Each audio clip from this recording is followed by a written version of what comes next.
শুরুতেই নজর রাখতেই হচ্ছে আজ থেকে সংসদের শীতকালীন অধিবেশনে মোট 7টি বিল পাশের চ্যালেঞ্জ সরকারের। আজই সংসদে শুরু হচ্ছে শীতকালীন অধিবেশন এবং এই শীতকালীন অধিবেশনে পেশ হবে 5টি নতুন বিলও। প্রতিনিধি মৈত্রী এই মুহূর্তে আমাদের সঙ্গে রয়েছেন। মৈত্রী, আজ থেকেই শুরু হচ্ছে শীতকালীন অধিবেশন, সেক্ষেত্রে কোন কোন ইস্যু নিয়ে সুর চড়াবে বিরোধীরা, কি মনে করা হচ্ছে?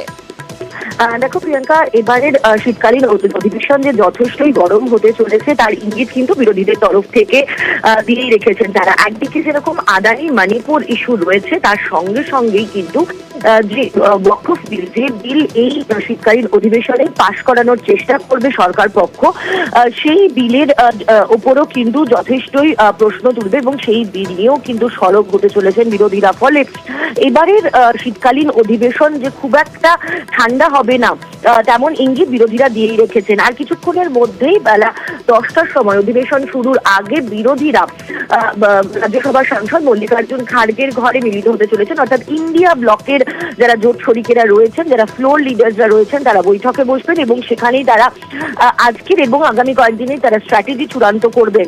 একই সঙ্গে শাসক পক্ষ যথেষ্টই পাম্পড আপ রয়েছে, তার কারণ মহারাষ্ট্র নির্বাচনের যে ফলাফল হয়েছে তাতে বিরোধীরা, বিশেষত কংগ্রেস, অনেকটাই কোণঠাসা বলে মনে করছে, কোণঠাসা হয়ে রয়েছে এই মুহূর্তে রাজনৈতিকভাবে। এবং সেই সুযোগটাই নিয়ে জেপিসি ওয়াকফ যে বিল রয়েছে, সেই যে বিল বাদল অধিবেশনে পেশ করা হয়েছিল, সেই বিলকে পাশ করানোর চেষ্টা করবে সরকার পক্ষ। এবং তার সঙ্গে সঙ্গে মোট 7টি বিল যেগুলিকে বাদল অধিবেশনে পাশ করা হয়েছিল, যেগুলো পেশ করা হয়েছিল সেগুলি পাশ করানোর চেষ্টা করা হবে এবং তার সঙ্গে সঙ্গে আরো 5টি নতুন বিল আনা হবে। গতকালই সরকারের তরফ থেকে অল পার্টি মিটিং ডাকা হয়েছিল এবং সেখানে সরকারের তরফ থেকে অনুরোধ করা হয়েছিল যে তারা সব রকমের কনস্ট্রাকটিভ আলোচনায় তারা রয়েছেন, তারা অংশীদার হবেন। কিন্তু আজকের এই শীতকালীন অধিবেশনে কেন্দ্রকে আক্রমণ করতে আমরা জানি যে একাধিক হাতিয়ার নিয়ে প্রস্তুত হচ্ছে বিরোধী দলগুলো, তবে আজকেরই তো এই অধিবেশনে প্রিয়াঙ্কা গান্ধী, তিনিও তো প্রথমবার আসছেন সংসদে। দেখো, প্রিয়াঙ্কা গান্ধী ভাডরা, তারও আজকে তার শপথ নেওয়ার কথা। তার আজকে তার ইতিমধ্যেই তিনি জয়ী ঘোষণা হওয়ার পর তার সার্টিফিকেট কালেক্ট করে তার সেটা জমা দেওয়ার কথা লোকসভা সেক্রেটারিয়েটে এবং তারপরে তার শপথ গ্রহণের প্রক্রিয়া শুরু হওয়ার কথা। সেটা হয় আজ হবে, না হলে সেটা বুধবার হবে। তার কারণ আগামীকাল অর্থাৎ 26 তারিখ সংবিধান দিবস হওয়া রয়েছে বলে কোনো আলাদা করে সেশন হবে না, জয়েন্ট সেশন হবে এবং সেন্ট্রাল হলে হতে চলেছে। বেশ, সংসদে অধিবেশন উত্তাপের মধ্যেই নজর বাংলাতেও। আজ থেকেই বিধানসভায় শীত সেশন। কেন্দ্রের ওয়াকফ সংশোধনী ভোঁতা করতে সংখ্যালঘুদের জন্য বিলের ভাবনা রাজ্যের। প্রতিনিধি আবির এই মুহূর্তে আমাদের সঙ্গে রয়েছেন। আবির, আজ একটা আলোচনার সম্ভাবনা রয়েছে, সেক্ষেত্রে মূল স্ট্র্যাটেজি কি হতে চলেছে?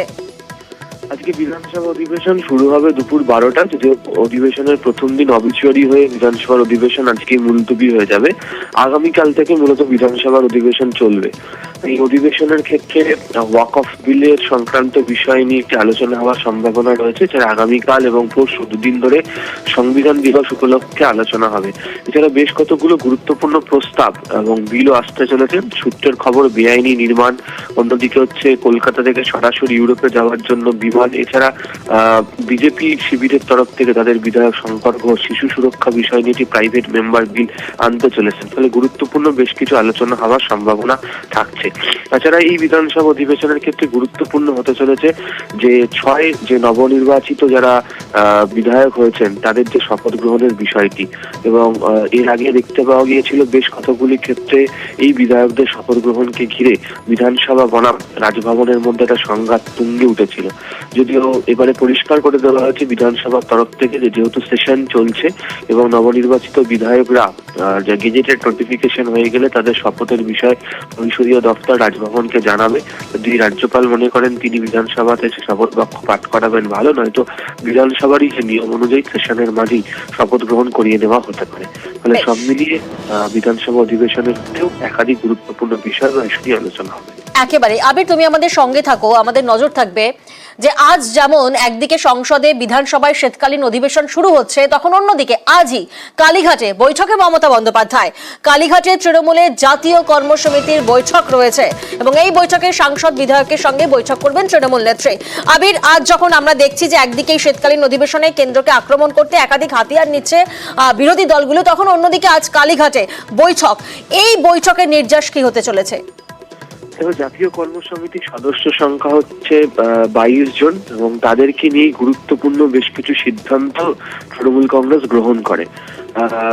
উপনির্বাচনের 6টিতে জয়লাভ করার পর তৃণমূল কংগ্রেস শিবির অনেকটা আত্মবিশ্বাসী এবং 2026-এর যেহেতু প্রস্তুতি পুরোদমে তৃণমূল কংগ্রেসের অন্দরে শুরু হয়ে গিয়েছে, সেখানে সংগঠন সব থেকে বেশি প্রাধান্য পাবে। মনে করা হচ্ছে আজকের আলোচনার ক্ষেত্রে সাংগঠনিক বেশ কিছু ক্ষেত্র বাইরের এবং অভ্যন্তরের তাতে গুরুত্ব দেওয়া হবে। দ্বিতীয়ত হচ্ছে যে শীতকালীন অধিবেশন এবং একই সঙ্গে সংসদে এবং বিধানসভা, এক্ষেত্রে দাঁড়িয়ে সংসদ এবং বিধায়ক যারা রয়েছেন তাদের ভূমিকা ঠিক কি হতে চলেছে। প্রথমত হচ্ছে যে ঝাড়খণ্ড এবং মহারাষ্ট্রের যে ফলাফল, সেই ফলাফলের প্রেক্ষিতে ইন্ডিয়া জোটের মধ্যে থাকা তৃণমূল কংগ্রেস জাতীয় স্তরে কি ঠিক নীতি বা ভূমিকা গ্রহণ করে চলবে, কংগ্রেসের প্রতি কতটা চাপ তৈরি করবে। কারণ ইতিমধ্যেই প্রশ্ন উঠতে শুরু করেছে যে তৃণমূল যেখানে একের পর এক জয় নিয়ে আসছে, সেখানে কংগ্রেস শিবির ব্যর্থ হচ্ছে। এক্ষেত্রে দাঁড়িয়ে তৃণমূলকে উচিত কংগ্রেসের তরফ থেকে আরো অনেকটা বেশি জায়গা বৃহত্তর ক্ষেত্রে দেওয়ার জন্য।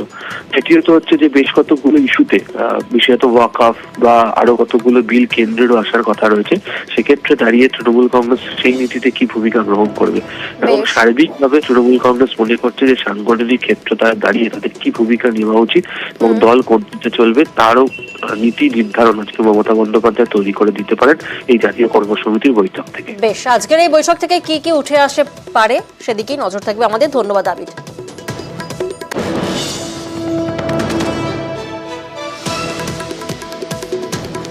আজ কালীঘাটে বৈঠকে মমতা বন্দ্যোপাধ্যায়। কালীঘাটে তৃণমূলের জাতীয় কর্মসমিতির বৈঠক হবে, বৈঠকে থাকবেন মমতা বন্দ্যোপাধ্যায়। সাংসদ বিধায়কের সঙ্গে বৈঠকে থাকবেন তৃণমূল নেত্রী। সংসদে তৃণমূলের কৌশল নিয়ে আলোচনা হওয়ার যেমন সম্ভাবনা রয়েছে, আলোচনা হতে পারে মহারাষ্ট্র ঝাড়খণ্ডের ভোটের ফল নিয়েও। আমরা জানি যে আজই সংসদ এবং বিধানসভায় শীতকালীন অধিবেশন শুরু হচ্ছে এবং তার আগে আজকের এই বৈঠক অত্যন্ত গুরুত্বপূর্ণ। শিশুর মেলার রাশ কার হাতে থাকবে, এই নিয়ে ঘাটালে ধুন্ধুমার পরিস্থিতি। দেব এবং শঙ্কর দলীয়ের অনুগামীদের মধ্যে হাতাহাতি, দেবের সামনেই চলল অশান্তি। দুই পক্ষের বেশ কয়েকজন জখম হন। ঘাটালের এই ঘটনায় ক্ষুব্ধ তৃণমূলের শীর্ষ নেতৃত্ব। ঘাটাল সাংগঠনিক জেলার সভাপতির থেকে তারা রিপোর্ট চেয়েছে।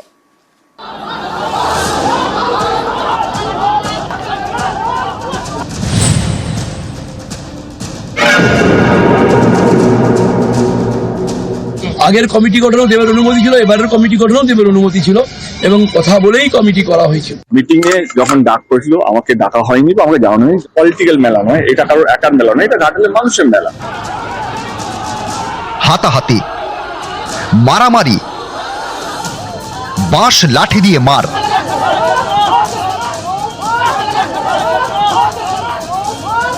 ভাঙচুর, রক্তারক্তি কাণ্ড।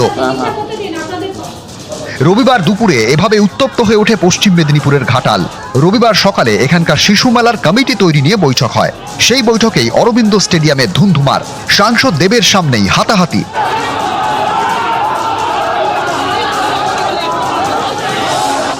শিশু মেলা রাশ কার হাতে থাকবে, এই নিয়েই অশান্তি। তৃণমূল সাংসদ এবং প্রাক্তন তৃণমূল বিধায়কের অনুগামীদের মধ্যে তুমুল হাতাহাতি। আজকে যা ঘটেছে ডেফিনেটলি আমরা সবাই একটু শক। মেলা হবে কারণ এইটা রাজনৈতিক মেলা নয়, একটা গোষ্ঠী ঝামেলার জন্য একটা ইভেন্ট যেখানে সবাই আসে এনজয় করতে চায়। Of course we have to reconstruct the whole thing. শান্তিপ্রিয় ভাবে আবার কিভাবে মেলাটা হয়, ঘাটালের চরিত্র এটা নয়। ঘাটালের চরিত্র হচ্ছে খুব শান্তিপ্রিয় একটা জায়গা, শিক্ষিত মানুষরা থাকে। আজকের যে গোলমালের নায়ক যদি কেউ হতে হয় সেটা রামপদ মান্না ও রাজনৈতিক ব্যক্তি। আমাদের দলের নামকে যে এই মুহূর্তে খারাপ করছে, রাজা যার নাম হাবিবুর রহমান, তিনি নিজে, আমি চোখে যেটা দেখেছি, তিনি নিজে বড় ডাং লাঠি এনে তিনি ডাংলিয়ে মারধর করেছেন। এই দাঙ্গার বা লড়াইয়ের মূল নায়ক হচ্ছে রামের ইঙ্গিতে রাজার কীর্তিকলাপ, তার টিমের কীর্তিকলাপ, পূর্ব পরিকল্পিত। ঝামেলার সূত্রপাত ঘাটালের শিশু মেলার কমিটি গঠন নিয়ে। কয়েকদিন আগে এই মেলার কমিটি তৈরি করেন ঘাটালের প্রাক্তন বিধায়ক শঙ্কর দলুই। সেই কমিটিতে ঘাটালের সাংসদ দেবকে রাখা হয়নি, এতে ক্ষুব্ধ দেবের অনুগামীরা। এদিন নতুন করে কমিটি তৈরির জন্য বৈঠক ডাকা হয়, সেখানেই ধুন্ধুমার। মেনলি শিশু মেলার কার হাতে থাকবে এটা নিয়ে কি না, আমার মনে হয় এই জিনিসে কোনো গোলমাল নয়। এই মেলাকে কলঙ্কিত করার জন্য কেউ বা কারা এটা ঘটিয়েছে। এই মেলার সঙ্গে যারা দীর্ঘদিনের যুক্ত তাদের সবার কাছে আহ্বান করা হয়েছিল, তাদের কেউ আসতে পেরেছেন, কেউ দু একজন আসতে পারেননি। যারা আসতে পারেনি তাদেরকেও ইনক্লুড করে নেওয়া হবে। আগের কমিটি গঠনও দেবের অনুমতি ছিল, এবারের কমিটি গঠনও দেবের অনুমতি ছিল এবং কথা বলেই কমিটি করা হয়েছিল। আমি এখনো থাকতে চাই না। আমি আর বলছি মেলাটা হোক। মিটিং এ যখন ডাক করেছিল আমাকে ডাকা হয়নি বা আমাকে জানানো হয়নি। যখন এই দ্বন্দ্বগুলো চলছিল আমি শঙ্করদাকে যেদিন হওয়ার কথা ছিল তার রাত আগে ফোন করি, আমি বলি যে সবাইকে নিয়ে মিটিংটা করো। পলিটিক্যাল মেলা নয়, এটা কারোর একার মেলা নয়, এটা ঘাটালের মানুষের মেলা। খুব ভালোভাবে আমরা মিটিংটা শেষ করেছি এবং আমাদের ইনফ্যাক্ট জয়েন্টলি প্রেস কনফারেন্স করার কথা ছিল। যাওয়ার পরে পরিস্থিতি যেভাবে হলো আমি দুঃখিত এটার জন্য। দেব শঙ্করের সংঘাত নতুন নয়, বিষয়টি শীর্ষ নেতৃত্বের কানেও পৌঁছয়। জানুয়ারিতে পশ্চিম মেদিনীপুরের নেতাদের নিয়ে কালীঘাটে বৈঠক করেন তৃণমূল নেত্রী। সেই বৈঠকে শঙ্কর দলুইকে কড়া বার্তা দেন মমতা বন্দ্যোপাধ্যায়। বলেন দেব ভালো ছেলে, শিল্পী মানুষ, অত্যন্ত ভালো। দেব আমাদের দলের সম্পদ। দেব দাঁড়াতে চাইছে না, কেন এমন হবে? তোরা কি করছিস? এরপরে ঘাটালের সাংগঠনিক জেলা তৃণমূলের চেয়ারম্যান পদ থেকে সরিয়ে দেওয়া হয় শঙ্কর দলুইকে। 24-এর ভোটে ঘাটাল থেকে লড়েন দেব, আবারও জেতেন। কিন্তু তারপরেও সংঘাত যে মেটেনি তা স্পষ্ট হয়ে গেল এদিনের অশান্তির ঘটনায়। একদিকে দেবের অনুগামী, আরেকদিকে শঙ্করের অনুগামীরা। এভাবে তৃণমূলের দুই গোষ্ঠীর সংঘর্ষে ক্ষুব্ধ দলের শীর্ষ নেতৃত্ব। ঘাটাল সাংগঠনিক জেলা তৃণমূল সভাপতি আশিস হুদাইদের থেকে রিপোর্ট তলব করা হয়েছে। আলাপ আলোচনার একটা নির্দিষ্ট জায়গা পর্যন্ত পৌঁছে গেছে এবং হয়েছে। পরবর্তী সময় এসে দেখছি এখানে যে পরিস্থিতি রয়েছে এখানে সভা করা সম্ভব নয়। রাজ্য নেতৃত্বকে জানাবেন, বিষয় তো নিশ্চয়ই জানানো হবে। তৃণমূল একটা ব্যাপার, একটা উৎসব আসছে, সবাই সব ব্যাপারে থাকতে চায়। অতি উৎসাহে একটু ঠুনঠান আওয়াজ হয়ে যায়, স্থানীয় বিষয়। দেব দায়িত্বশীল ছেলে, ও সামলে নেবে। নিউজ 18 বাংলা।